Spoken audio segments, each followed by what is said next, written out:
Welcome to the Coptimizer Podcast, a platform dedicated to uncuffing your true potential in public safety. We're here to provide you with valuable tips and insights that will help you optimize your life and career. I'm retired Chief Patrick Flanley, and I'm honored to be your guide and coach on this journey. Here, I'll share the latest insights and strategies to help you survive and thrive in the demanding world of public safety. Our noble duty is to protect and serve. We embody the role of peacemakers in our communities. However, this profession's immense physical and mental demands come with a price. If we fail to take a proactive approach for our well-being and lead ourselves first, then the stress from the job can and will lead to poor health outcomes. We have all seen it play out. Not only does this impact our professional and personal lives, but it also affects our ability to fulfill this sacred duty. Like many of you, my journey has been filled with tremendous challenges, with highs and lows. However, through creativity, experience, and a positive attitude, I successfully managed over 30 years in law enforcement, emerging healthy and happy. Now, I am driven to share what I've learned to show you that the path is not all doom and gloom. There is hope and a profound purpose in serving your community, and I'm here to show you that it does not have to come at the cost of your health and well-being. Join us as we explore cutting-edge research, interview top experts, and share inspiring stories of transformation. Whether on duty or off, it's time to optimize your potential and live your best life. Get ready to be inspired, informed, and empowered. This is the Coptimizer Podcast.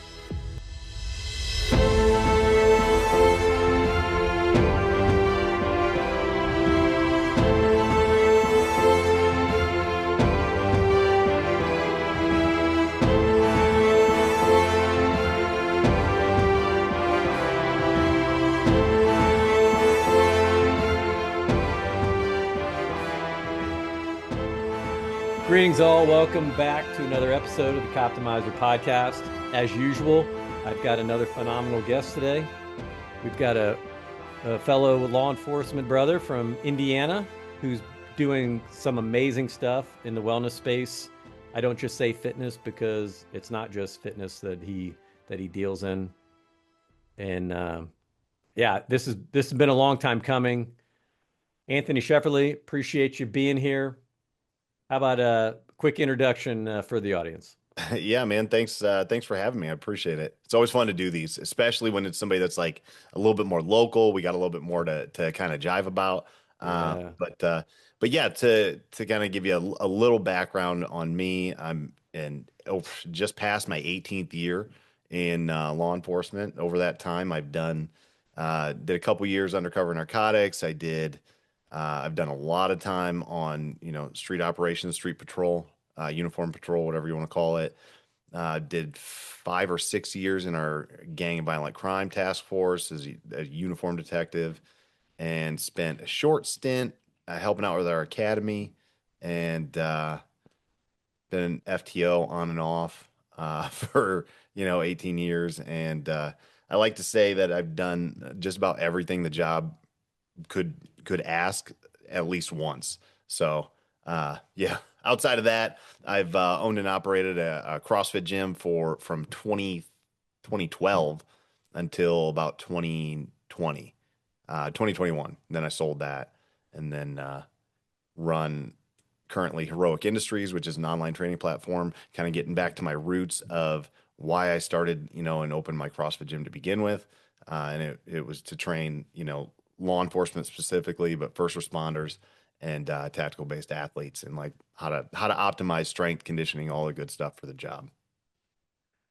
Well, I follow you on social media, and our paths have crossed multiple times over the years. Me also being an affiliate owner in Indiana, which is it's kind of fun to see, and we'll get into some of that here Yeah. in a second. This could be a fun conversation, but I like to start off by just saying, you know what, you've been a cop for 18 years, and you're not overweight, you're not unhealthy, uh, you're a fit, athletic human being. So what happened? Like, you know what?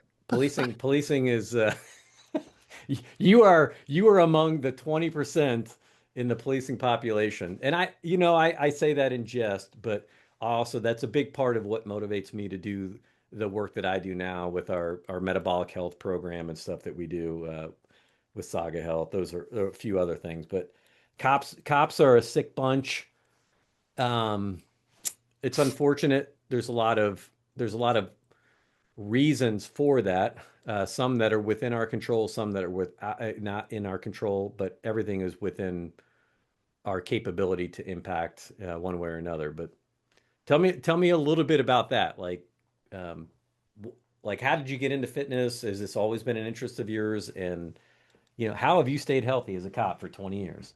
I think to answer that question, you got to look at like it's further back. It's deeper than just like, oh, how have I done it like the last 18 years? Like I've always played sports. I've always been an athlete. My dad was a phys ed teacher. Um, and like I made the connection really early on in especially in like my youth sports days. Like, oh, if you train hard, it makes you better at the thing that you like doing. So if you go and run sprints, like turns out you get faster. If you go lift weights, turns out you get stronger and then you can hit people harder on the football field. Like that for whatever reason, like some kids make a connection with that and some kids have a harder time doing it. And like I do strength and conditioning for I'll just go ahead and say it, Bishop Dwenger High School here in locally. And and like that's a big thing that I try to make connections with especially the younger kids, like the freshmen coming in. It's like, how can we make the connection that lifting weights will correlate to your success on the field and like managing stuff like injury and impact and that kind of thing. So the fact that I kind of did that over the years, ended up being a pretty good high school football player and high school athlete, and then played it in college, and carried over some of those lessons. And then, fast forward through college, on the back end of college football, it was like, well, what am I going to do with this skill set that I have with strength and conditioning? And then it was clear, like, hey, I want to be in the tactical field somewhere. Military, law enforcement, ended up working out being a cop. Like, this is the same. And I just kind of like continued to do what I've always done. Like it is an athletic based career. It demands physicality.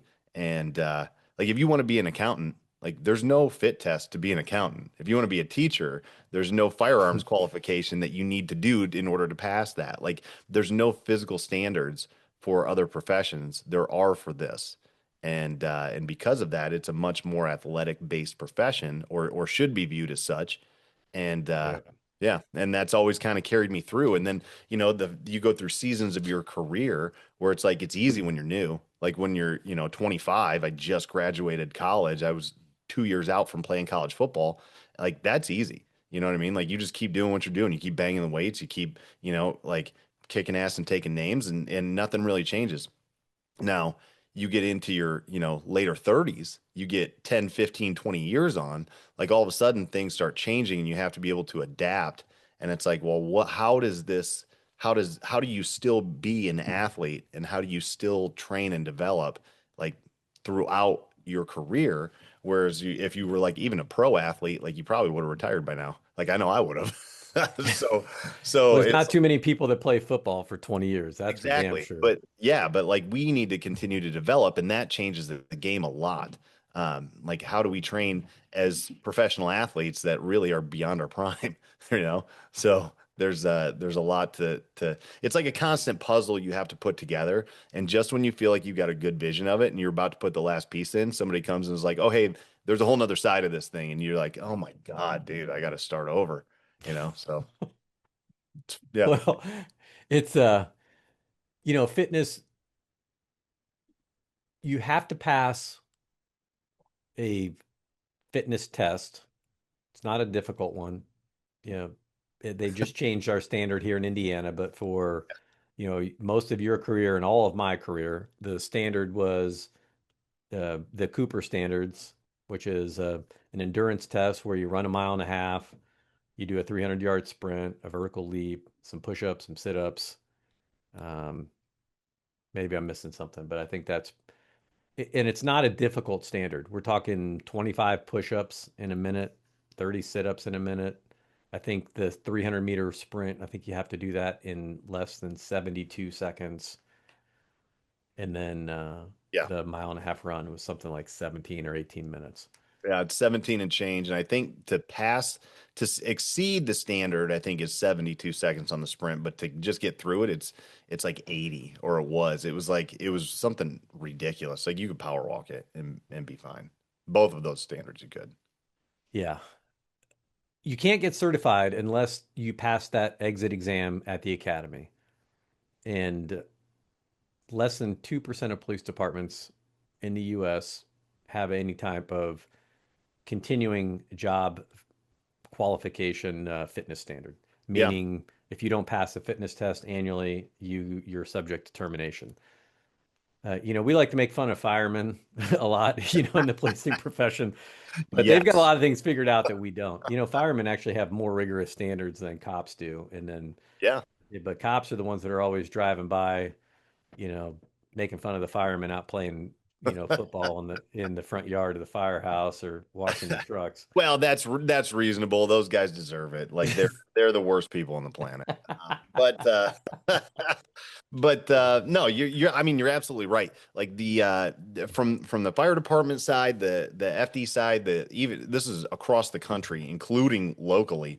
Like there are standards to pass, and then if you don't pass those standards, you have a chance to repeat them. This is like I'm speaking generally, right? This is like kind of the norm for most fire departments. And if you have other like, please interrupt if you have more to add too, because I'm sure you have probably more working knowledge on this than me.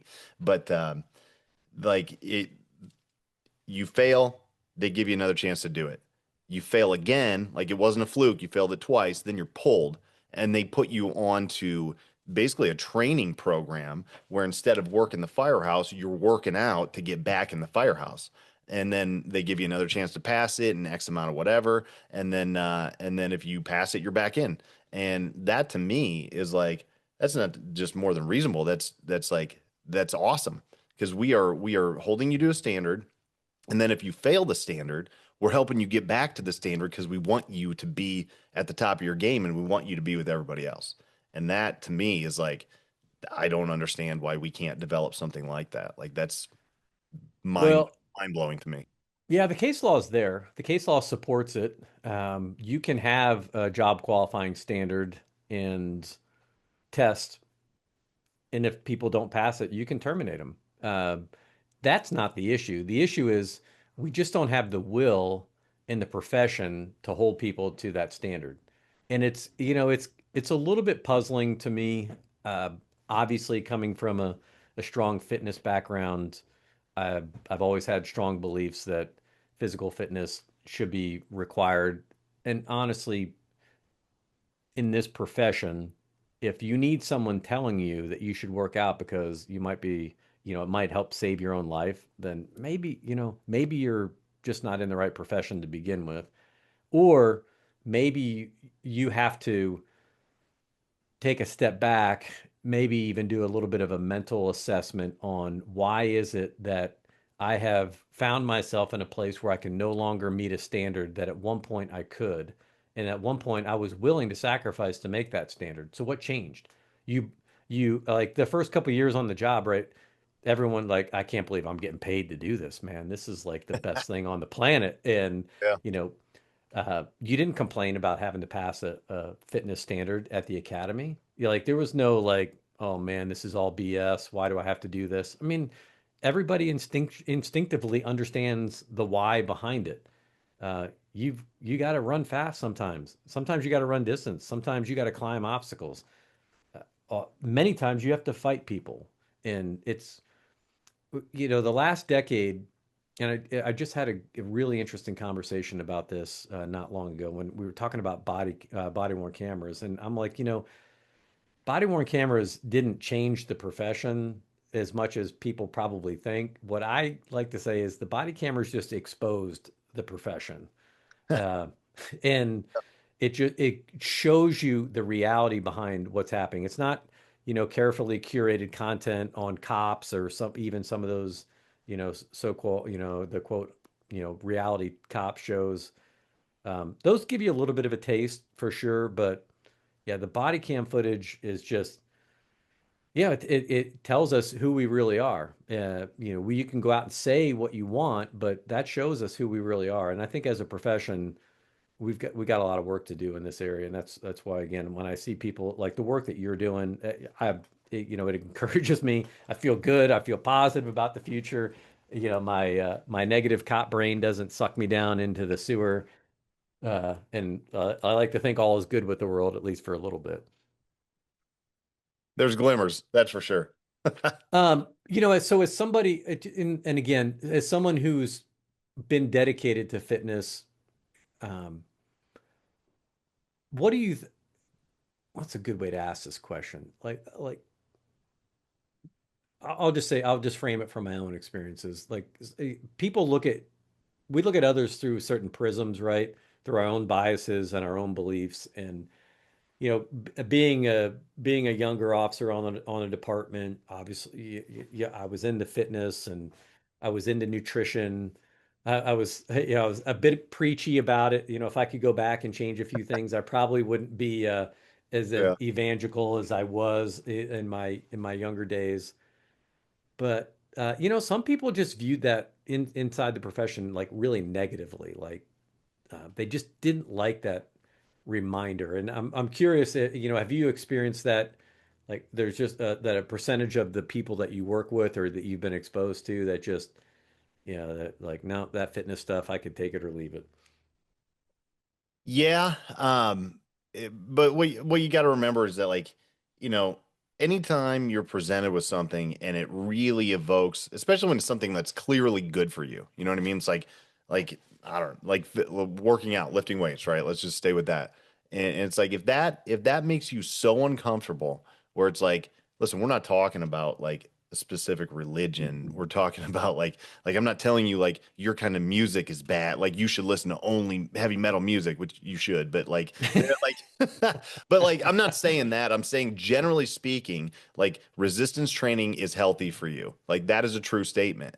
And if just that statement alone makes you so like triggered like sympathetically where you're so defensive and sympathetic and you automatically your walls go up, that's just exposing something that you're ultra uncomfortable with and you just don't want to deal with. People do the same thing with finances. They do the same thing in relationships. So it's like you got to kind of understand, like, all right, that just evoked something in them, and they're gonna be a harder one to press to get to do this. They're gonna be the ones where it's like there's no amount of discipline that a department can throw at them. They don't give a shit. They are not gonna do it, and that's the end of that. So if you want to reach those people, you have to learn to market it differently to them. Um, so yeah, where I've seen more of it is when you start getting into the specific, and I kind of understand this, like you talk about like being evangelical for specific things, and it's like we all been that CrossFit zealot, especially if you Oh got yeah. like in 2007, 2009, like kind of like right at the cusp of the CrossFit games, and it's like, man, this is so cool. This is the coolest thing I've ever seen. Like this is the most fun training I've ever done. And at that point in my life, like I was convinced everybody should do it and I'm going to try to sell it. And then all of a sudden I got an affiliate and I won't shut up about it. And it's like, oh man, like I look back and I'm like, I was that guy for a little bit. Like I was that guy. Like why? Now, when you do that, when you act like that, regardless of what it is, whether it's CrossFit or jiu-jitsu or yoga or whatever, right? It's like if you approach people like that, you're going to turn them off. Like that's Vegans. yeah, same thing. Like Yep. it's go like you're gonna shut them down because that like very few people are gonna want to hear it like that. Like so, yeah. Yeah, it's a lot of funny stories there. I was known as the zone guy. Like that's what a lot of my coworkers like because I stumbled into I tell this story a lot, but the real short version, I was training to prep for our SWAT PFT, and so I wanted to do as well as I could to get on, to qualify and make our team. And I started this diet called the runner's diet. 60% of my calories, it was called the power diet, written by a marathon runner, but it was 60% of my calories coming from carbs, 25 from fat, and 15 from protein. And I mean, I was working nights. wasn't married, didn't have kids, so I worked 11 p to 7 a. So when I would get off at 7 in the morning, I would go run. Typically, most days, I'd run probably 5 days a week. I'd go home, eat breakfast, go to bed, wake up at like 5 or 6, meander over to the gym, Monday, Wednesday, Friday, chest and tri, back and buys on Thursdays, Tuesdays and Thursdays, maybe legs on Wednesdays, and then, other stuff in there. But when I changed my diet, I started like I used to sleep really good. I'd been working nights for a while. I worked nights when I was in the service. I worked nights when I was in college, and so I started sleeping like shit. I started waking up hungry, tired, irritable. It was impacting my training. I was getting really frustrated. So I find myself at a Barnes and Noble, with a big cup of Starbucks coffee in my hand at 2 o'clock in the afternoon because I can't sleep. And I open up the Zone book. It's right on the end cap. I had no idea it was a nutrition book, didn't know anything about it. And I opened it up right up to the page where, kind of paraphrasing, it was, if you're having trouble falling asleep or if you're waking up hungry, you might want to look at what you're eating before you go to bed. And then it was this description about what happens with this insulin roller coaster. And it just captivated me right there. I was literally like, kind of the hair on the back of my neck stood up moment, because that's why I'm standing here. So I read that book. I stayed there all afternoon, read, went to work, dodged as many calls as I could that night, read that book.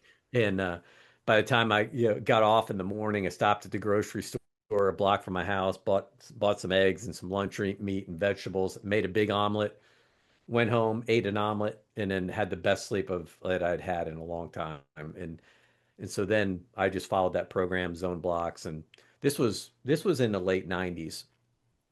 And it wasn't a few years later until I got introduced. Uh, we had a guy on our agency came down from South Bend, Indiana, and he had been doing CrossFit because he got introduced by a guy in Raleigh, North Carolina, his brother-in-law. So he's the one that introduced me to CrossFit, and it wasn't until I was at my level one cert in '08 when I met um, Todd Widman and Tody Budding, and they were the ones that really kind of gave me the background about Greg Glassman and his wife Lauren Glassman and how they worked with um, uh, Barry Sears in doing like some of the clinical and field trials for the Zone diet. So it kind of all clicked for me.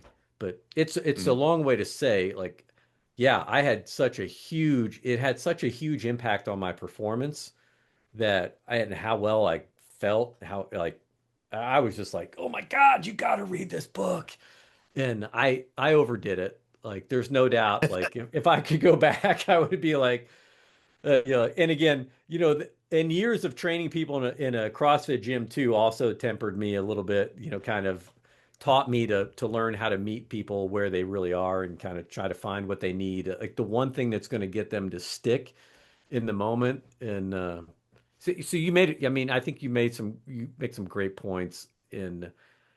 Um, you were just clearly more mature than I was at that age. Figured out human psychology a little bit better than me. Yeah. Well, I mean, it always like there's some trial and error with that, but it's like, and some people like they're not gonna like if again if something you're saying to them and it's like not super aversive or shouldn't be or like real like political or whatever, or like there's something that triggers them shouldn't. And you're like, all right, there's something going on inside of them. Like I don't think this is a me issue. And those are people where it's like they might not you might not be able to reach them at the moment. So just kind of let them Yeah, chill.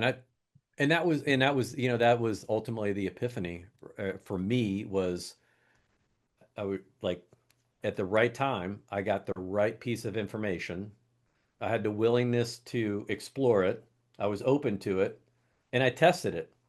And then boom, like I benefited from the results. So it was this, wow, this is what I've been doing this program A. I've been exposed to program B, and I've experienced the change that and yeah, so I felt really lucky. And then from a learning perspective, it's just I've generally just been a pretty curious person, and that's like if I see something, like I always want to tinker with shit. Like, well, why do we do it this way? Like, what are other industries doing? What are other people doing? That's why I love picking the brain. People like you, like, what are you up to now? Why you know, how have things evolved? But just generally speaking, while we're on the subject of CrossFit, because the day that we're recording this just happens to be the day that the CrossFit Open in 2026. I Yeah. think it'll be the 15th year that I do the CrossFit Open. I have very low expectations for myself, uh, but but the that being said, I feel pretty good because generally I can still do everything that I want to do, and I'm 58, and I know that if if my agency or an agency called me today and said, "Hey, we need you to come work," a PT test isn't going to be one thing that a firearms test. They're not going to be things I'm worried about. Like I could go past any of them today, even at my age. So the benefit to me over my career has been like that knowledge and that willingness to engage in that process and put in the work. It helped me mitigate a lot of risk factors. It helped me, I think, survive and thrive in a very challenging career and put myself in a position where I was fortunate to be able to share with others as well.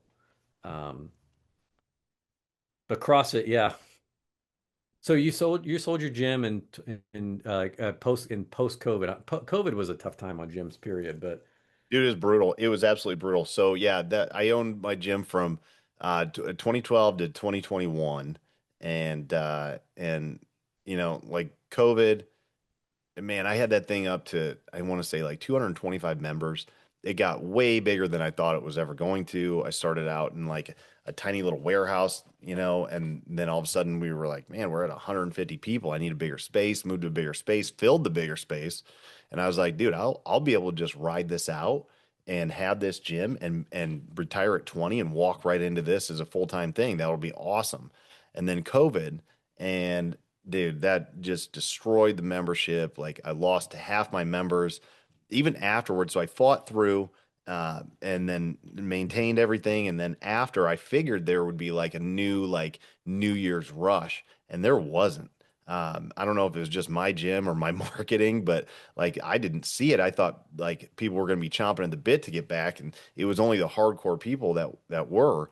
And then I was like, dude, I don't have the bandwidth to like with my kids' ages and stuff like that. Like, I don't have the bandwidth to rebuild this thing. So I got pretty lucky. I sold to a member, and like and got to walk, and it was I got out, and in hindsight, I wish I would have sold it or like tried to sell it or put it up for sale or something like in 2019 before COVID. I think that would have yeah, been the height. That would have been the best way for me to do that is transition at the height. But like you never know, you're at the top of the hill until you look back and you're like, I think that was it.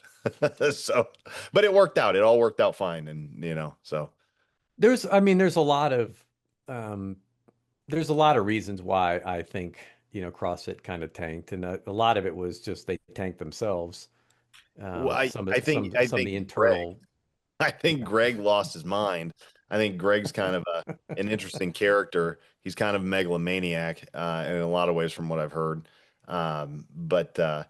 But yeah, I mean, I met him one time. He was really gracious and really nice. So like, but I only spent 10 minutes with him, so I couldn't tell you that's the real him. But no, I mean, you make comments like he did on Twitter, and it's like, dude, what are you, what are you thinking? Like, are you trying to get canceled? And I think he was. I think he just wanted to be done with it. And I think if you go back to how he kind of pseudo tanked the games, like 2 or 3 years prior to that, even where he killed the media staff, and the media staff was dominating the market. They were yeah, doing so well, and the affiliates were reaping the benefits because people would come in. I don't know if you had this, but I'd get oh people all the yeah, they're gonna be like, I want to win the CrossFit Games. It was like the American Idol of fitness, and I'd be like, you're never gonna do that's a that, man. great analogy. You're never gonna do that. But come on, let's go. Like, let me sign you up for a membership and let's get you in Yeah. shape. And and then all of a sudden, like Glassman was like, nope, we're killing it. We're gonna kill the media for the CrossFit Games. And then all of a sudden, it really kind of sucked. And then it was like, dude, what's he doing? And then you go to COVID and it was like, oh, he wanted out. Like that's all he did. He wanted to leave. Yeah, it's hard not to think that, right? Because, yeah, and I don't have any special insights into it. I was, we sold our gym for just completely different reasons. One, just like you, it was bandwidth, being, it just grew. It grew so much that it was actually a little bit more, it was just a little bit more than we could handle, Yeah. with having, both working full-time gigs and, having three kids that were all at very active ages, all in sports themselves, three boys at that, so it was, um, but, uh, for me originally I was just looking, I opened, my affiliate in 2009, and it was really a friend of mine owned a Globo gym, had a racquetball court that nobody was using because nobody played racquetball anymore. And I was like, hey, like, let me come in and put a small gym in this space. And I was literally did what Glassman said, like, you don't need to charge anyone, you just need to train them. I got my certification and, um, you know, threw up a website and away we went. And, within a couple weeks, I had like 20 people in there working out with me. And I was like, uh-oh, Yeah. because I was really busy at work. And so Yeah. fortunately I had a student came in that, she was a certified trainer. She'd come to Purdue from California, and it just grew. Oh, we had, again, 2000, like 2012, actually, early 2012, I had to shut it down because we were out of space. Um, and we were going to move into a bigger space. So we had a period of about 5 months where we were shut down. We were just, while we were getting ready to move into a different space, and then it just blew up from there. Yeah. One thing I know, like, here was the interesting, and it's not just CrossFit, right? And I think part of the issue in 2021, that time, you started to see people like the copycats, right? People, things that just aren't CrossFit, but basically are CrossFit. They just don't call it CrossFit. A lot of online influencers, you know, people that kind of were jumping into the space, and you had like Orange Theory started to pop up, and then, um, I think there were, again, because CrossFit ran, because of the way their model was, it just opened a lot of opportunity for people to kind of go do their own thing, and, which in the end, I'm just a big fan of getting people working out, moving, and exercise. You know, exercise and eat right, and you're going to eliminate a lot of problems in your life. And Yeah. I And still think CrossFit's good for that, but so I think that the changes came about that time frame, right? Between like, 2019, 2020, 2021, when the games started changed, and the focus became, back to CrossFit Health. So that slowed the growth. But there was also a lot of, like, you look at like CrossFit did some amazing stuff to revolutionize like fitness as we know it, especially in the tactical space. Like yeah, 2000, I would say 2007 or 2005, 2007. Like it was very grassroots, military, law enforcement, fire. Like those were the dudes that were doing it. The hero workouts, like the old school stuff, the old school website. Like that was what drew me in. And it changed with the games, and then it became games focused, and then you couldn't do a program that was like that was reasonable. You had to do a high volume, high intensity every single day. And what happens with that is like you break, like you break, you can't do it. And yeah, I as know you that get like, older, yep, well, yeah, and but even when you're not older, like I competed at regionals in 2012 and almost in 2013, and then I broke my hand in 2011. I would have made it there too. But like, dude, like I trained constantly and I was in my late 20s, early 30s, and like it was just too much. I burned myself down, and it's not good. It's not healthy, and it's not good for sport. And I think they've figured it out now.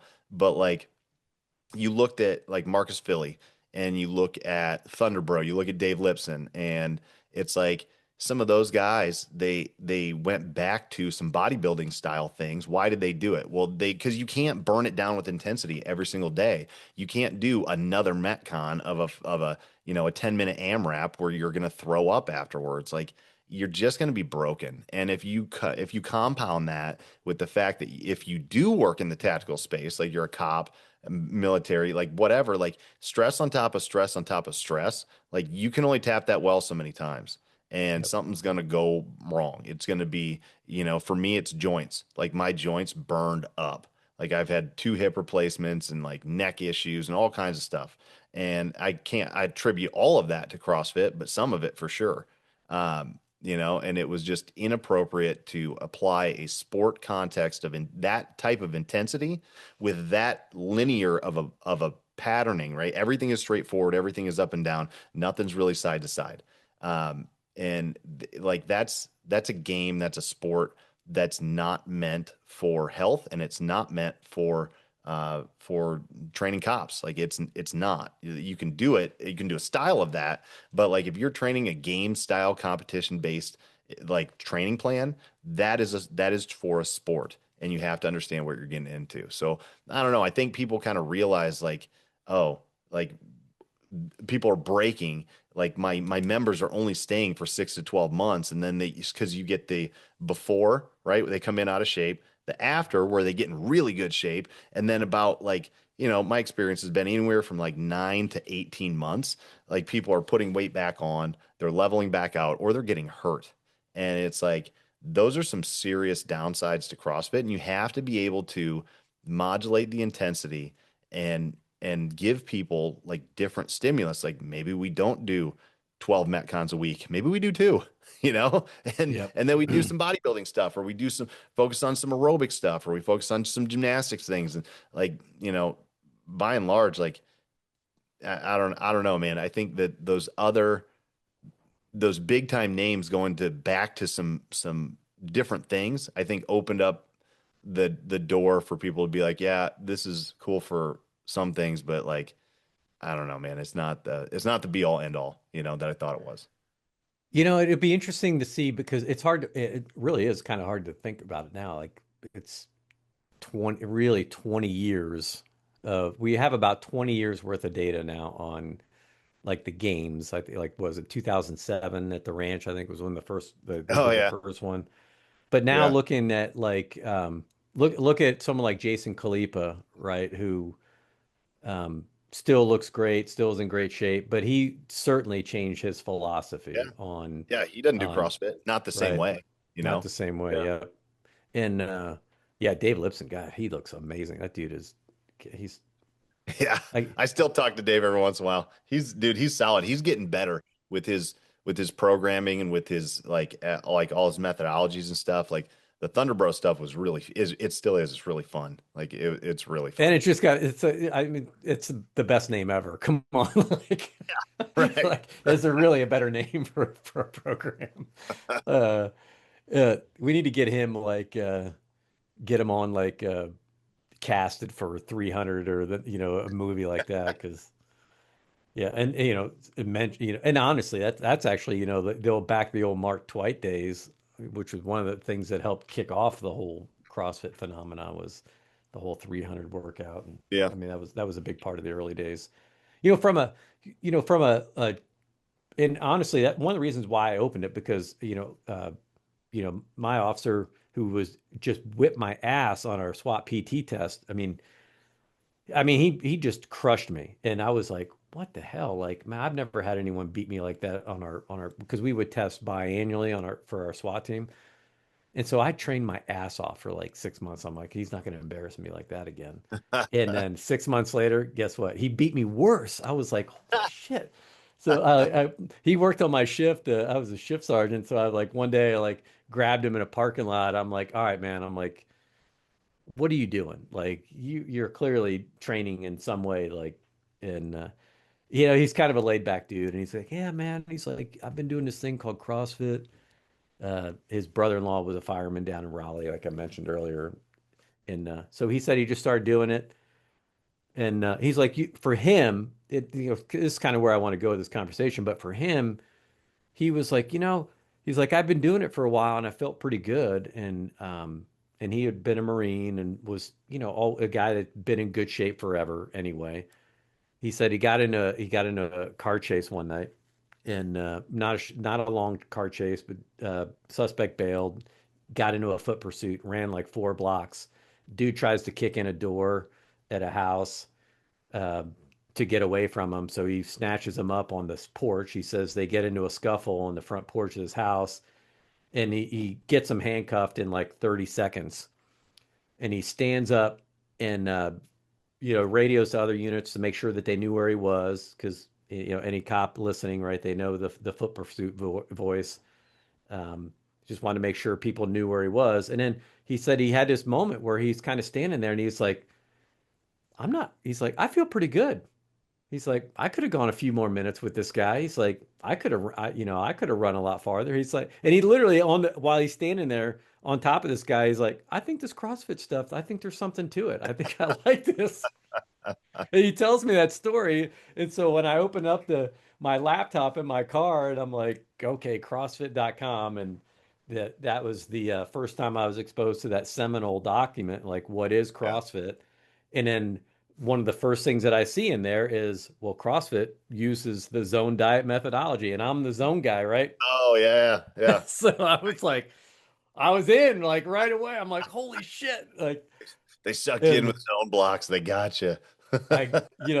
so the next day, it's kind of like what I did with the zone. Uh, went into my sister-in-law had a gym at her house, just a small little gym. So I went in there and did Fran, like this workout Fran.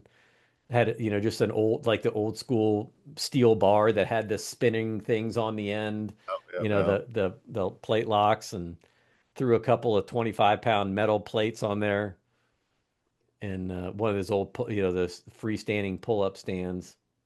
And I was like, start the clock. I was like, people are doing this in like 2 or 3 minutes. I was like, yeah, I should probably be able to do it in 3 or 4 minutes. Yeah. Yeah, and Yeah. How'd that go?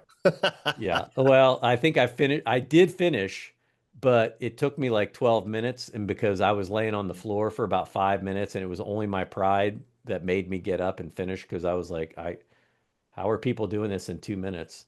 I banged out like 15 thrusters in my first set, even though I'd never done a thruster before. And then put the bar down and then finished that six. And I could do a lot of pull-ups. Pull-ups weren't really an issue for me. I wasn't doing any kind of kipping pull-up, but I think it was when I got to like the eighth or ninth pull-up in that first set where the lactic acid hit me from those thrusters, and it was just like I started to get the cold sweats and like, oh my God, like this is just like what is happening right now? And I was literally reduced to like doing like just a couple reps at a time. Yeah. Yeah. No, it's starting to give me anxiety talking about it. I've not And done a you, background like that in a while. and for people listening that aren't really familiar with CrossFit, you just kind of glossed over a little bit, but I don't necessarily know that people will appreciate the high level of fitness. You're one of the fittest people in the world when you make it to regionals. Like, and that was a lot of fun, man. Like going and watching regionals.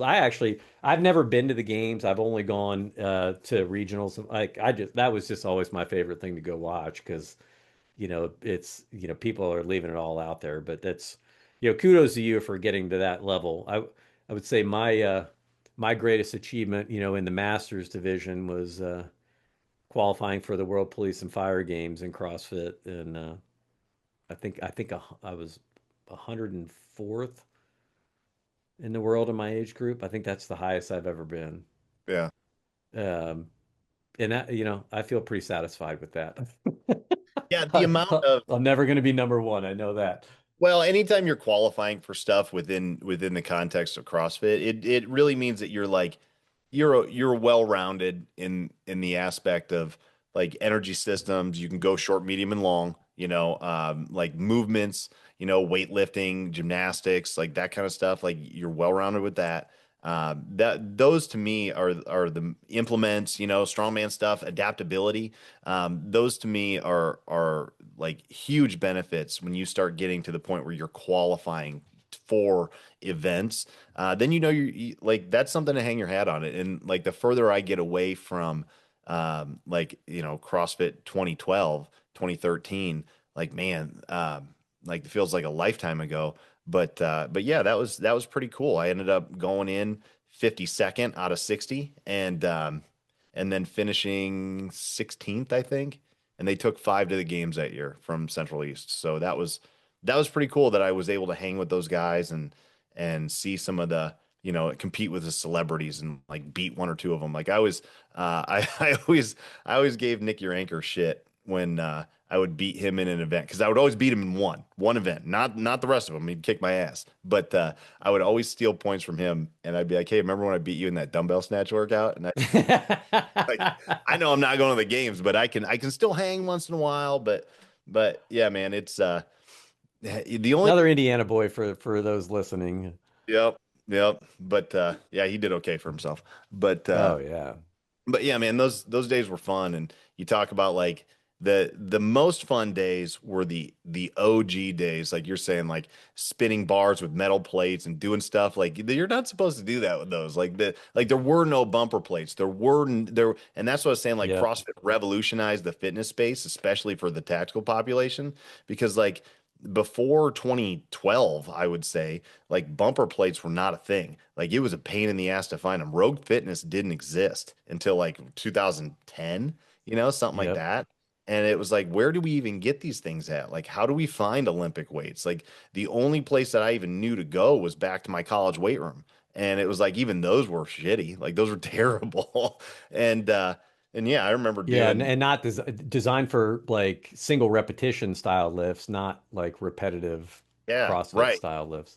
right. Like, Yeah, it's a whole cottage industry around it. yeah, well, it changed it because like you go into the Ys and you go into a Y, you go into like a Globo gym and you're gonna have functional based racks and bars and that kind of stuff. And it's like before that was not a thing, man. And it was like I don't know how many gyms I got kicked out of trying to do Fran.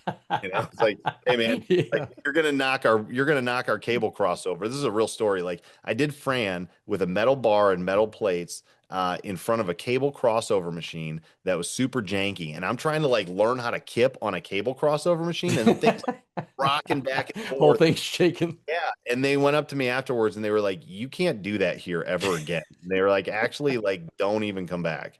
Like that's that's a true story. That's so funny.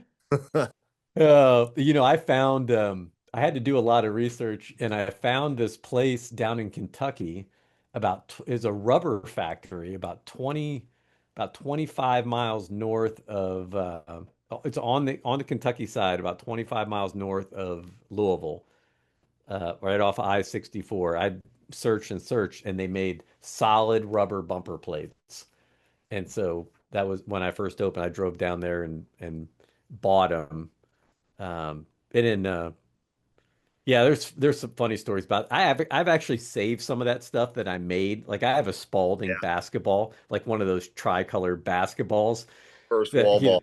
Yep. yeah, that I cut, I slid it, filled it with sand and then just taped it up. And then after a while, I'm doing wall balls against the side of my house and sand is leaking into my eye in the middle of the workout. You're trying not to bash like you get hit with a Yeah. 20-pound basketball, it's a little bit different than the soft, cushy wall balls these days. But uh, Yeah.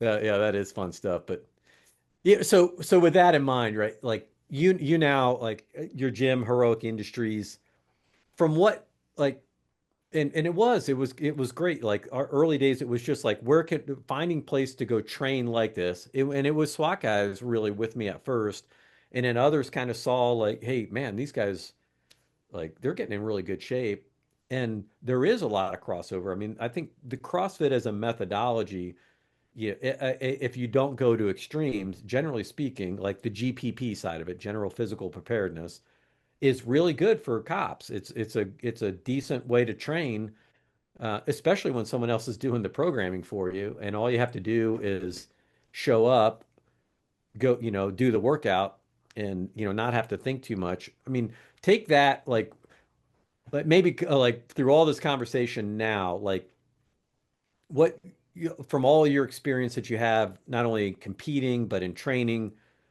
what you see like the need in the police world, like how do you build on that approach with what you're doing now, and kind of like what's your approach with athletes today, and in particular cops, the cops that you're working with? Well, I think that like There's so much. You're right. The GPP side of CrossFit is really good, right? You have to be well-rounded, and you have to know how to apply your aerobic, conditioning in energy systems, right? You have to know, what the phosphogenic, creatine system and the glycolytic system and the oxidative system. Like you have to train in all those for different reasons. But those are important. Being a well-rounded athlete is important.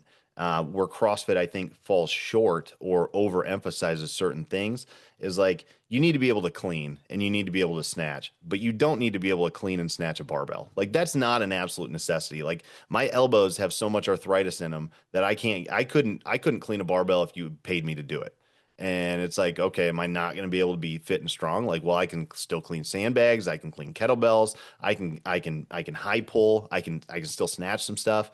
But I don't live and die by the Olympic movements, and I think CrossFit overemphasizes those even today.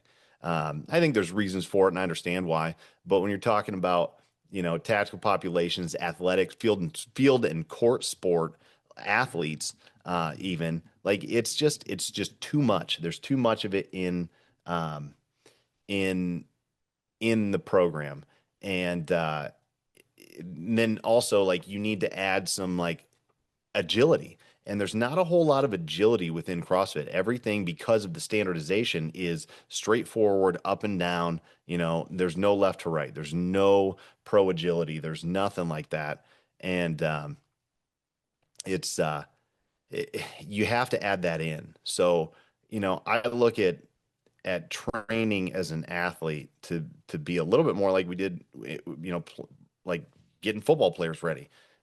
And I think about the training that I've done over the years and the different camps that I went to, and the game changer for me was when I started training at CrossFit Conjugate more consistently, going to Cincinnati and training with Shane and Laura Sweat and their team, and like learning the conjugate system, learning the West Side stuff, taking West Side classes, learning about velocity and the force velocity curve and all that kind of stuff. That to me is like that is the bulk of strength work is conjugate. And like I can't stress that enough. Like squat, press, deadlift, pulling, like those kind of things, max effort, dynamic effort, repetition method, like those things are so critical to understand. Just getting strong for everybody, and then how you apply that for the athletes, is going to be a little bit nuanced, a little bit different. But that's where conjugate is too, where it's like you look at the conjugate that Travis Mash does, let's say, and the conjugate that Dave Tate does, like two amazing world champions, right? They're Yeah. drastically different. Jim Wendler, same thing. Like he was a West Side guy for a while, I think, and it was like, dude, that like his stuff doesn't look like Louis' stuff necessarily, but it's all conjugate. And then if you can just do that, right? So like simplifying it, like you have a heavy day for upper and lower, and you put them on opposite ends of the week. And then you have a dynamic day where and this is how I condense things to 3 days a week. You have a dynamic day that you're training sub maximal. So instead of going 1 rep max heavy, you're like 5 out of 10, 6 out of 10 heavy, and you're moving for perfect technique and as fast as you can go. And if you do that on a clock every minute on the minute or every 30 seconds for a squat and a press, like, and then you do your conditioning is built around the accessory work that you put inside of a circuit, like you're not quite CrossFit, but you're not far off. And you're doing it in a way that's condensed to what you need to do. Because like with cops, military, even for football, like there are other things that you need to learn how to do. Like we can't just lift all day long. We have to go and learn jujitsu. And that's something that I wish I would have spent a little less time doing CrossFit and a little bit more time doing jits and wrestling and that kind of stuff. Because that's what I do primarily now for my conditioning is jujitsu because it still gives you that glycolytic aerobic work. But man, is it fun because you're actually problem solving real things and you know what I mean? So there's other Yeah, stuff that I had the same thought. I like two of my three boys are wrestlers, and so that exposed me to a world that I had never been a part of before, which just a natural evolution into, you know, yeah. I mean, now we did make that change in our, or in our police department. We sent our guys to Gracie and we implemented that probably it's been 12, 13 years ago now. Um, what I'll come back to that, but I think that's like, yeah, phenomenal. I think that's just such good advice. Every young officer that should be something, it should be required and mandated. I don't care. It just, wrestling, jiu-jitsu, the ground fighting stuff. I mean, that, yeah, so important for police work.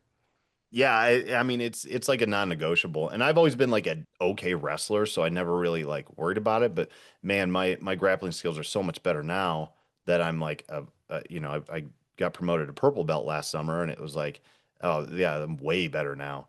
Um, but uh, but yeah, I mean, just to condense it, like what do we need? Like what are your needs? Like your needs as a cop are not to go to the CrossFit games. Like they aren't. And you have a lot Right. of other training to do and a lot of other things, so you can't be like burning down 2 hours in the gym every day. There's probably other stuff that you should work on. And those things like you need to be strong and durable. So there's your GPP right there. Like strength always needs to be your default. And then your conditioning, you got to be able to sprint. And then you have to be able to have an aerobic base because that's going to limit, like your aerobic base will limit your volume of training. So the bigger aerobic base you have, the more you can train. It's and the smaller it is, like the less of this, the lower of a ceiling you'll have for everything else. And like the aerobic base like is so critical because dude, that dictates health. And you look on the back end of this career, unless you just want to die on the average 5 years after retirement, unless you want to be a stat and just kind of like be dead, you need your heart to work. So make sure you train that. And that's like, is it super critical for the job? I don't know. Like I hear people say, like, well, you'll never chase somebody for a mile. It's like, well, yeah, probably not, but like you need your aerobic system is important for life. Like let's not take that out of the equation here. So, yeah. Yeah, it's kind of funny how we the way that we convince ourselves of things that we don't want to do, the logic that in our own minds, like, yeah, you're getting into my, that's really a lot of the work that I do with our metabolic reset program, and it's, cops. There's we like to make donut jokes and we like to make fun of the cops who are overweight, um, and cops are really good about cutting it up with each other. Um, But one thing I like to really point out to people is, take a step back because the data is scary. Like you just, the, and I was just doing some research on this the other day. I was updating some of I just want to, every couple of years, I go back and look at my data on mortality and stuff like that. And it's getting worse, which is really unfortunate. Um, I was part of those listening sessions. Um, They did three of them at the White House back in like 2014, 15 for that 21st Century Policing Initiative. And the one of the pillars, the sixth pillar came out as officer safety and wellness. And obviously, being an affiliate owner at the time and big into fitness and nutrition, like one of the things that I was disappointed at in that report and some of the conversations that I had there was everything was about mental wellness, emotional wellness, peer support, all important things, and I'm not minimizing that because they're all important, but there was no discussion about, physical fitness standards, nutrition intervention training, like providing these types of services to cops. And sadly, in the one of the things that I do post retirement, I do teaching for SafeLeo, and which is the suicide awareness and prevention program for law enforcement. And the data is in the last 10 years on suicide, it's gotten worse. So our mortality rates has increased. Awareness has gotten higher, but our results haven't improved. When you look at the mortality rate according to the data that I just read, we're now at the the average age of a fatal heart attack in the population is 65. It's like 65.6. And in the policing profession, it's 46 and a half. Holy cow. Yeah. So I'm writing that down. Yeah, it's That's crazy. that's an important stat. I'll share some of this stuff with you when we get offline. And the one that so if you look at it from a population data perspective, 421 deaths per every 100,000 in the population in the policing populations. So it's 421 out of every 100,000 from circulatory diseases. 81% of that is from heart attacks. So what you're saying, like that's you got to have a healthy heart. If your ticker's not working, if you're not training it, then you're going to have problems. You know, Mark Ripito, right? A guy, one of my favorite quotes from him of all time, right? Strong people by, just by their very nature are just harder to kill. So if for cops, the stronger your heart is, the stronger you're going to be, and the more stress you're going to be able to withstand. Now, the question becomes is, well, why? What's driving this? Is it just because, is 80% of police officers are overweight? 40% of cops are obese. 20% of cops in the US are clinically diagnosed as morbidly obese. So that's a huge number. Now the general population is catching up to us, and we could go and talk about hyperpalatable foods and all that kind of stuff. But that data right there should capture anyone in law enforcement. That should really grab your attention, and then you got to start asking the question why. Well, why are we having heart attacks so much earlier than the general population? How do I not be a statistic and die within the first 5 years of my retirement?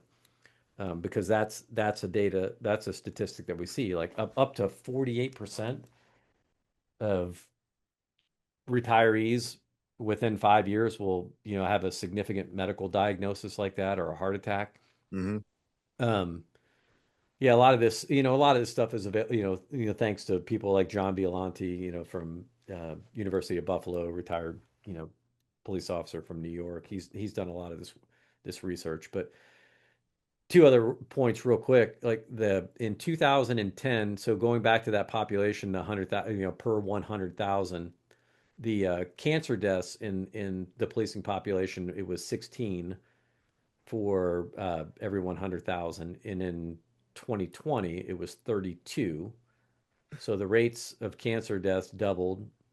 And then in 2024, the last year that the statistic was available, it was up to 34. So from, if you go all the way back to 2001, and post 9/11, when they started to actually track some of the stuff, yeah, you go from, I think the number back then it was 8. And then suicide is now we're at 34, 34 deaths per every 100,000. So, which is a rate higher than that. Everybody, the military's done a much better job of educating, their personnel and the public in general about, this crisis. But what we've come to understand is, like, at the core of all of these things is metabolic dysregulation, metabolic dysfunction. It's poor cellular health. And for cops, it's 48% of cops are working shift work. Shift work is a known carcinogen. I There's would say that's an incorrect number. It has to be more like 80. You know what I Oh, mean? well, Like, I, no, I I'm saying, mean, like, as far as like like, yeah, those are what the stats say, but I don't think that those are accurate. I think that that needs to be expanded, Like, I would say that's crazy. Only 48% are shift workers. I that's got to be well, no, at any given time. I should clarify that at any given time, but almost 100% yeah. will have worked shift work at some time. Yeah. So yeah, I mean, I think it's impossible to work in public safety without working shift work, right? Right. I don't know Yeah. of anyone that's ever like, come on and work a day shift and Well, like, even if you take out the guys that are just 5 and 2, bankers hours, whatever, like it has to be higher than 48%. Like what's so anyway, point being, like, yeah, that's like shift work's a human carcinogen, 100%. Like we know right. that. That's a non-negotiable thing. This is just like and I have this conversation with people all the time. It's like, well, I'm gaining weight. I don't know what's going on. Like I'm doing the right things. Like, well, dude, you've been on nights for a decade. Like maybe you ought to think about doing something different. Well, I like nights. Well, you have to understand you're making a trade. You know what I mean? Yep. Like, and that's fine if you want to do that, but you have to understand it's not healthy at all. Staying up all night and running around, like drinking bangs or monsters or whatever energy drink is in business now. Like that's not good for you. And you can only buffer that out so long before you're gonna have to pay the toll, man. Like that's like there's no way around it. Um, and like to kind of hammer on some of the points that the doom and gloom that you just shared. um, the suicide stuff, the mental health stuff, like this is like you're absolutely right. Like what is that the basis of even that? Like is health. And you cannot the biggest issue that I see, and this is coming from 2 degrees in psychology here, like people try to separate the mental health from the physical health, and you can't do it. They Thank are you. the Yeah. same. And if you say that you care about mental health, but you're not focusing on anything for your physical health, then guess what? You don't care about mental health. You know what I mean? Like you're like people are to one side or the other. And like you talk about like, oh, the obesity going up and all these numbers going up. And some of it is like we're just tracking metrics better. So I don't think they're as big a jumps like statistically. Like we're just getting better at tracking it, but it is going up. So like why?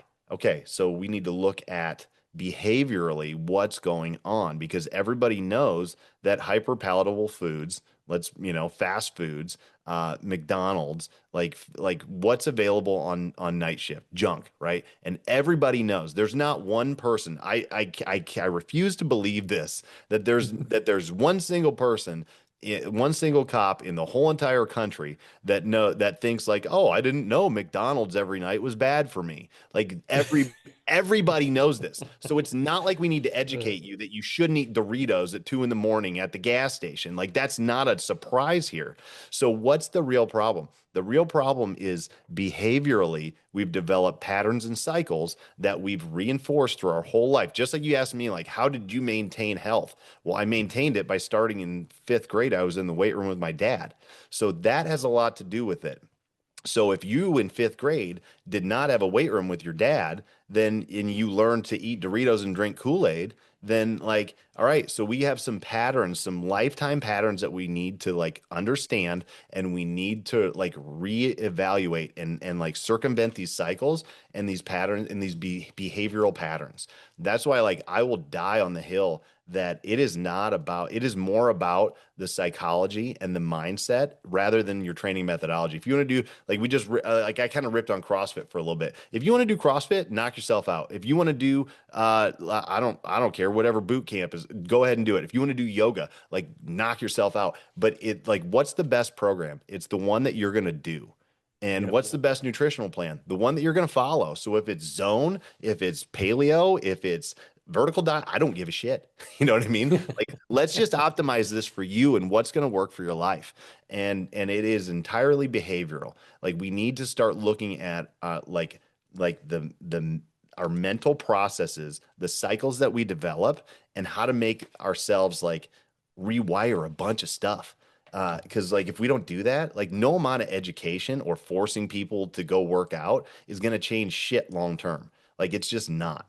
And those are things that we need to really look at, like and suicide, same thing. Like, dude, if you get somebody that is like on the verge and you train with them and you get them to work out consistently, all of a sudden they're finding joy in life. Like I'm not saying that's 100% of the time, but like you can effectively fight things like that through communication, through endorphins, through physical exercise. Like those things are real and human connection and like so yeah, I mean there's a lot of things that we can look at within those doom and gloom numbers and say like what's the real problem here? Like because like I said, we already know so much of this stuff and we're not like splitting hairs about like oh like what day do we do like do we do push pull legs or do conjugate? Like who gives a shit? Like I mean I like those conversations, but at the same time it's like who cares, man? Like what are you training for? What are you training for? Like, what are you training for? Are you training to go to the CrossFit Games or be an Olympic athlete? Then those things really matter. If you're training to be a healthy, effective cop, then like, dude, like we can nuance stuff all day long. And I'd love to tell you that Heroic Industries programming is the best on the planet, and like buy my program. But like at the end of the day, like whether it's your program or my program or the gym down the street, like just do it. Just do it and be consistent, you know? Sorry. Amen. No, Sorry, no, no, that's I went on a no, rant. it's just it's so no, it's so refreshing to hear this. And like it's a battle that is, yeah, that it just needs to be continually fought. Honestly, it just really does. This, yeah, it's a the there are good things coming. I don't know if you're familiar with the work of Dr. Chris Palmer. He's a Harvard trained psychiatrist who's using uh, therapeutic ketogenic diets to reverse schizophrenia and having positive impacts on depression, reversing anxiety. And what we find in the policing population is that because we're insulin resistant, because we're working shift work, we have high loads of stress where our sleep is impacted. Um, the numbers on sleep are pretty scary, particularly for shift workers, and the numbers that are getting less than 6 hours of sleep a night on a daily basis. And I don't know, the work of Sasha and Panda and others, on the circadian rhythms and the impact that that has on insulin and in your hormonal systems. It's no wonder, right? That's why cops are get it. I call it the doom loop, right? You get into this cycle, and it's very hard to break out of um, until you can find a consistent way to put small things in place that you can do repeatedly that can kind of pull you out. And so people in your area are very fortunate to have someone, with that knowledge, with that expertise, and you know, that's not necessarily one of my favorite words, but the cultural competence. I think when cops hear that, they think, oh my gosh, psychiatrist or, you know, something fruity. And it's just like, look, it's an important thing. Like it's someone who's been there in the trenches with you, uh, and is still healthy, right? Now, whether you whether there's a lot of things that lead to injury. You can do all like, and I try to tell people all the time, right? We're playing the long game. You can do everything right and still have a bad outcome. Like Yeah. sometimes that's just the way life works. But if you resign yourself to the fact, well, something bad might happen to me, therefore I'm just going to do whatever the hell I want. Well, the likelihood of something bad for you to happen is now exponentially higher. Well, and Um, not only that, that type of mindset is just it's it's giving you a pass to live hedonistically. You know what yeah. I mean? It's like, okay, well, it's fuck it all. Like, okay, okay. I mean, so you just want permission to go do whatever you want because it could be bad anyway. It's like, is that the right way to live? Like, I don't think so, but And that's one thing. Again, I'll go back to CrossFit to make this example and make a policing analogy, right? Data should drive your decision making. And the one thing that CrossFit did that nobody else was doing was, guess what you did at the end of your workout? You wrote down like how you did. You wrote down a time. You wrote down a rep, the number of reps that you did. And then 6 months later, if when you do that workout again, you would get to retest and see, oh, well, how did I do 6 months ago? In policing, we do the same thing with data. We capture data. We make decisions on how we deploy resources based on our impact on crime or our lack of impact on crime, whether what we're doing is working or not doing, or not working. So that's why I always recommend people before you make any change, you should be getting your physical every year, and you should be getting your labs done every year. Preferably, you're getting comprehensive labs done, and then you make a change. So whether you're going to be a vegan, whether you're going to be keto, carnivore, zone, paleo, whatever, Mediterranean, there's 1,000 ways you can eat. Track your data, do it, and does it, are your workouts getting better? Are your times improving? Are your rep schemes improving? Are you lifting more weights? How is this impacting your labs? Oh, and then by the way, some of these things that are maybe a little less tangible, but like, how do you feel? Is sky a little bit bluer today, or um, what's the impact having on you? You don't have to be, you don't have to geek out about it and track every little thing, but you do have to have some waypoint. I just call them waypoints. Like, know where you're coming from, know where you're heading.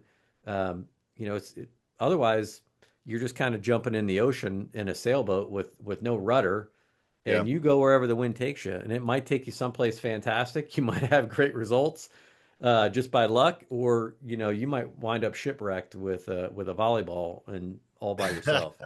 Well, that was a cool story too. But no, so like the biggest thing to kind of take away from that is like set a goal.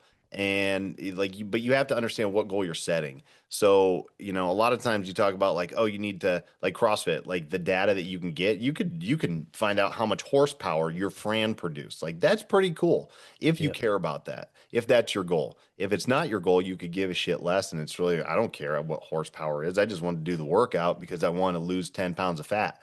Like, okay, so your goal is not performance based. That doesn't mean performance isn't important. That just means that that can't be our metric, right? Our metric has to be this 10 pounds of fat that you want to lose. So now what is going to move the needle for you so you pay attention to it? That's more of a health aesthetic goal. That's not a performance goal. And that makes it a little bit more real for people that don't give a shit about performance. Likewise, like if you told a performance athlete that it's like, hey man, like we have to get you 10 pounds lighter so that you can do muscle ups. Like that's like, but they're like, I don't give a shit about seeing my abs. Like I don't care. I just want to be able to do this. And it's like, well, we have to package it in a way that's like aesthetically, you'll probably like the way you look better, but you don't care about it. So we have to make it real in a performance standpoint. So you have to make sure that you're setting the appropriate goals and that the metrics you're tracking make sense and aren't overwhelming. That's one of the reasons people don't track macros. And it's honestly, like sometimes, like I go through seasons, I'm in one right now where it's like I don't want to track macros. I know enough about my food intakes where I can look at it and I'll be close enough. I'll be like 80%, let's say. Yep. And Yep. it's like, but if I tell people like you need to weigh and measure every meal, everything you do, they're gonna be like, no, I'm not doing any of it. I'm gonna go over here and talk to these guys who don't make me do that shit. And it's like, okay, cool. How about we just learn what protein intake looks like? Can we do that? So we look at like how many grams of protein in relative like consumption for your day are we getting? Can we do that? Most people are like, yeah, we can do that. And it's like, okay, cool. That's going to get us to maybe 70 to 80% there. Now, if we get there and we start having results, then you package it differently and you're like, okay, now we're at 80%. Do you like what you're getting? Yeah. Do you want to crank it up to 85 or 90% good? So we're at 80/20. We want to crank it up to 90. Yes. Okay. So now this is what it's going to take. It's only one more layer to this puzzle, but it's like you got to kind of like soft sell some of it when you're looking at setting goals and having performance markers. But if you don't ever set a goal and you don't ever have any performance marker, like just going by how you feel, like that can be good enough sometimes. But for a lot of people, they just get lost, like you said, lost at sea. Yeah. Such a great point. When you um, Most people completely underestimate the number of calories that they're consuming every day, and they don't understand necessarily where things are coming from. So, yeah, having tools like MyFitnessPal, there's an app I encourage people to use. It's called Fujicate. I don't know if you've ever used it or not, but it's pretty cool. And there's a ton of them out there. MyFitnessPal, I think, just generally is probably the more universal one that a lot of people use. Hell, you can get pretty damn close with Chat GPT. You Yeah, know what oh I yeah, Chad, mean? that's Like crazy how good you it's getting now. you can just tell it like, hey, I ate 3 chicken breasts and they were roughly this size. It'll be like, man, it's probably this close. And Yeah. honestly, like if you just do that and you have conversations with it just about the food you've eaten today, it's better than not doing it. That's for damn sure. And it's going to give you a way better idea, even though it'll be off, but it's not like it's better than nothing. Yeah. Oh, you can even just take a picture of your plate now, and it'll do. There you go. It'll do it for you, and Yeah. probably even get a little bit closer. Yeah. No, that I mean, it's really important because you you need to have good data to make good decisions, and then, but if you try to get down into the minutia too much, it can overwhelm people, and if you overwhelm them, then they might shut down. It like, and I'll just go back to another CrossFit example. Like what I used to tell people was, if I can keep you coming consistently for 3 weeks, I've got a I've got a pretty good chance that you're going to stay for 3 months. And if I can keep you for 3 months, there's a pretty good chance that you'll be here for a long time, because that's long enough where people would generally get to the 3 month mark where they're like, if they're not familiar with a lot of people don't come from athletic backgrounds. They don't know what a deadlift is. They've never cleaned a barbell before.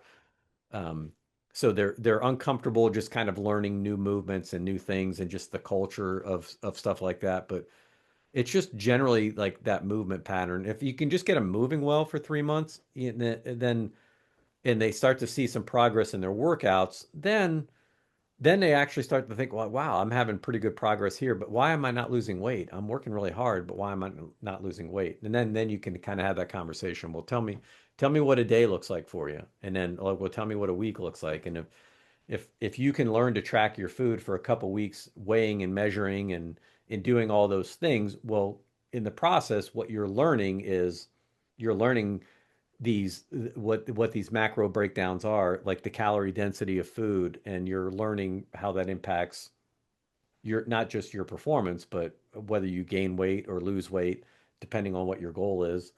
And then you don't have to do it all the time. Like I would encourage people, like that would just be torturous, like to do that shit all the time. Dude, one of the best client results I ever had was a firefighter in Ohio he was an OG CrossFitter just like us. And he would weigh and measure every meal of every single day to the point where he was taking it on vacation with him. And he would weigh and measure food on vacation. And he went on a vacation after I worked with him about like chilling the fuck out for a little bit and like how to have moderation. Because it was weird. I was like, man, we really need to get you to be more flexible. Like you are just too rigid, and it is impeding your process because of the rigidity. And like we got him to calm down, where he went on vacation and he didn't bring a food scale. And I was like, how do you feel? And he goes, it was the most relaxed I've ever been in my life. And I was like, that's a win, man. That is Amen. a win. You can't be so like you can't be so dogmatic and rigid with your nutritional protocols where you can't adjust. And like that's I mean for anybody listening to this, I would say that's the one of the number one takeaways is that don't be dogmatic with any of this stuff. Like be flexible, experiment, try zone, try, vertical diet, try doing intuitive eating, try counting your macros, like run experiments on yourself, see what works, see what doesn't. And, just because something works today, I heard Mark Bell say this years ago. An all plant diet might not be the diet for you today, but it doesn't mean in 365 days that it wouldn't be something to experiment with based on your gut health, what you got going on. Maybe something happened in a year that you're like, yeah, I think I need to try something different. Like that, those things are important to keep in mind. Otherwise, like you just get so narrow focused and so rigid. It's like you're doing it wrong.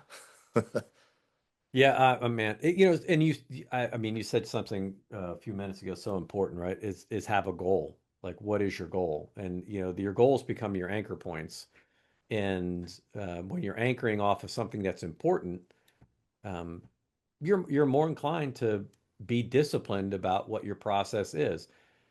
And so, have the idea, right? Begin with the end in mind. And like, I'll paraphrase this. And since I knew this was going to happen, we're going long. Um, we'll wrap it up with this, because like my goal now, on the back end of my career, I, you know, I love the concept of the centenarian decathlete. And while I'm not going to Epstein Island with Peter Attia, or maybe he didn't go, but he wanted to go apparently. Kind of changed my like, I was not, of all the names coming out on that list, that was not one that like if you were betting money in Vegas, like if they'd have shown like 10 names and I saw his name on there, I'd been like, now I do know, I'll just leave that. I'll do those comments for later. But like no, like I would not have expected that.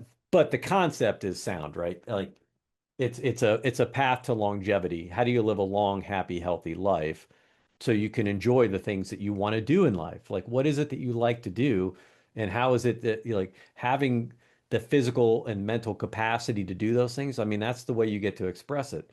And for cops, right, with that lifespan, that 22 years below the national average in that mortality rate, that's just not good. And what I tell chiefs, and when I teach my new wellness class to here chiefs here in Indiana, like you're like, I'll kind of bash our pension system. Our pension system sucks in Indiana. It's just not good. Now it's sound. It could be a lot better. At least there's some guaranteed money there, but there's no healthcare benefits to it.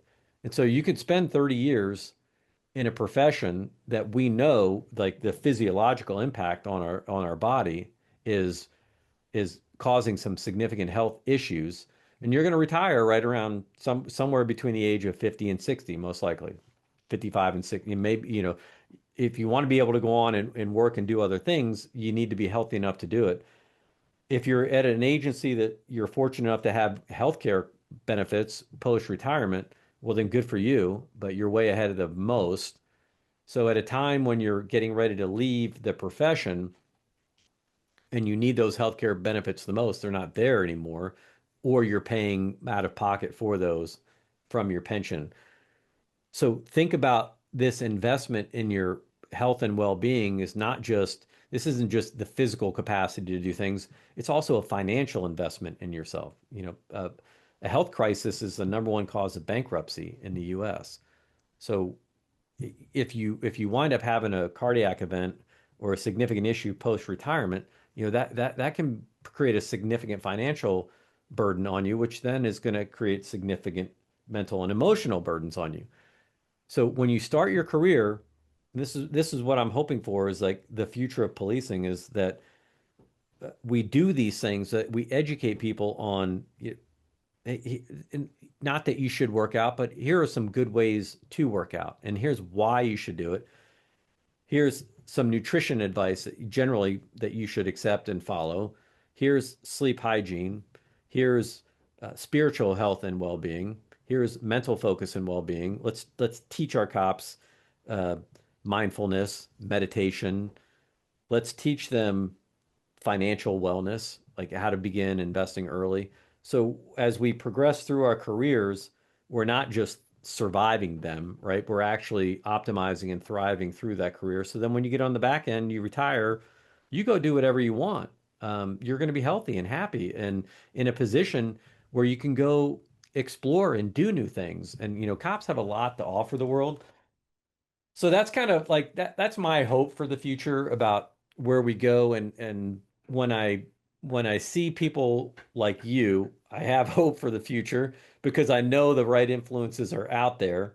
So with that in mind, take a few minutes here. Let's close it down by, what is it that you like what maybe what does a good day look like for a cop, or if you were working with somebody and we'll have you give your information here, but if you're anywhere near, like, and I think you're online now too, so you could be anywhere in the country and work with Anthony, which I would encourage finding him or somebody like him. What is it that you would prioritize for first responders that want to work with you and just kind of map out like, hey, what does a day, a week look like in general? As far as like training methodologies and Yeah, like just kind of like just a general, like you don't have to give up the secret sauce or but there ain't no secret uh, sauce, man. Like this, you, if it you mean it's says just hard work? right, consistency. No, man. So like, if you want to build a good, a good cop, right? Um, strength, right? Upper body strength, lower body strength, like max effort, dynamic effort, move heavy weight, move like moderate weight quickly, with great technique and practice movement under a load. That is like force production is critical for everything. But especially this job, like, strength is never weakness. Weakness is never strength. I like to quote Mark Bell again, but, like you got to lift weights, 3 times a week, 3 times a week has to happen. Like I said, aerobic system, It has to be in check. You got to do that a couple times a week, and you need to sprint a couple times a week. Like those things you need to do. How you do it, we can fit that into any lifestyle that you want. Um, and then, just have a plan nutritionally. Any plan is better than no plan. Um, so like develop a plan, even if it's a crappy one, even if it's a loose one, and then we just dial it in from there. And it starts with protein. Make sure you're getting your adequate protein in, and then build from there. Right? What's your total calorie load, and what is your total protein? If we just know those two numbers, like life's pretty good, and we're already probably 80% there. 70, 80%. And if we're doing that, like that's pretty solid. And then the rest of it comes around like understanding your goals and where you want to go. So like a lot of the stuff that we already laid out, like that's like you have to just revisit that stuff on a weekly basis, and then make sure that you have a capacity to do things outside the job, man. Like one of the best things that I've done in the last few years is volunteer to coach football because I can take these same skill sets and all the lessons that I learned on the job and then give it to high school football players. And man, like there are people that want to learn and they want to have like insight and experiences that we have, not just like the strength and conditioning coaches, like everybody. So like there is so much that we learn on the job that we take for granted. Cause like I think you said this earlier on, like you get outside the first few years and it's like you kind of grumble and it's like, this job sucks, man. Like fuck this place. It's like, dude, at the same time, like but what you go to a party and what do people want to know? Hey, what's something crazy happened? Like they hang on your stories. Yeah. And, for me, like high school kids, like they love that crap. And then, but if you apply it to them, like all of a sudden it's like, oh man, these things are impactful. Like the lessons that I've learned, I can give to other people. And, so anyway, moral of that story is like have some other places to take your experiences outside of the job. So then you can use your strength, your conditioning, all the stuff that you have, all the lessons that you've learned, and you can make the world better in a different way rather than just chasing around crackheads. Amen. But that is a fun way to do it. That is fun. Yeah, that is correct. And for law enforcement leaders listening, if you're not providing the space and encouraging your employees to go do what Anthony does, I can't, like, you're missing huge opportunities for building the future workforce. When your best cops are out there setting a great example and showing their community about, hey, this is, man, like, this is somebody I can look up to, and people want to be like that, and they do gravitate towards it. So it's one of the best recruiting tools that's out there. It's not, you can go stand at a job fair all day long and have people come up to you, but when you get an opportunity to get out there and demonstrate in front of them, like, and tell those stories and show them who you are, and be people of character and integrity, and just demonstrate that work ethic, man, that I don't know that there's a better recruiting tool out there. So kudos to you for doing that. All right, we've been going for a while. A ton of information in here. I just, I really appreciate the opportunity that you've taken to come on, and I really appreciate your time and sharing your time and talents with us today. There's a lot there for people that want to get in touch with you, that want to learn more about what you're doing, learn from you. What's the best way to reach you? The best way is probably on Instagram. Honestly, I'm spend most of my time there anymore. It's Anthony underscore heroic industries. And then you can also check out, I have an app that I developed a few months ago. It came out. So it's called the Heroic app, and it's got all my training programs on it. It's actually pretty slick. I'm pretty pumped the way it came out. But it's got, probably a dozen different training plans, and a community feed where you can post lifts. You can get actual coaching. Like there's, and I'm in there every day giving feedback. Anybody that posts a video, anybody that has a question, I'm in there giving them feedback on it right away. So it's not just like, oh, here's a program and just you're left to your own devices. Like movement and mechanics is critical to this. We don't want people doing squats and deadlifts with horrible technique. What operating Don't across do the the gym. deadlift. Yeah. But yeah, so like you're not going to be left to your own devices, and it's like, well, I don't know what this is even supposed to look like. There's demos of each movement. There's like I said, you take a video, you dump it in the community forum, and you get coaching and feedback, nutritional challenges, stuff like that. And I'm always adding stuff to it. So that's the best way to get a hold of me. But you can also like ask questions on Instagram and just send them to me. So it's the Heroic app. What's the title of it? Because I know there's Heroic. Yeah, That's the you have to access it on my okay. Instagram link. So it's not on the App Store, but it's yeah, it's the Heroic app. The Heroic app. All right. And we'll I'll have you send that stuff to me and we can put it in the show notes when that goes too. But I like your content that you push out on social media. And that's actually kind of what kicked me in the ass. I'm like, oh my God, we gotta have this conversation. Um, and then yeah, I want to talk with you offline about a couple things real quick, but there's somebody up in your area that I want you to go help. So I'm gonna put you in touch with them. All right Outside of on. that, like again, thanks again, everybody. You see where it is, where you can follow Anthony. You can get. I mean, he does push out really cool content. Good to share, help motivate others, help motivate your partners. Um, Share what we learned. Get out there. We want cops dying of old age and bankrupting our pension system. So that's the goal. So until the next time, appreciate everyone being here. But we're going to be 10:42.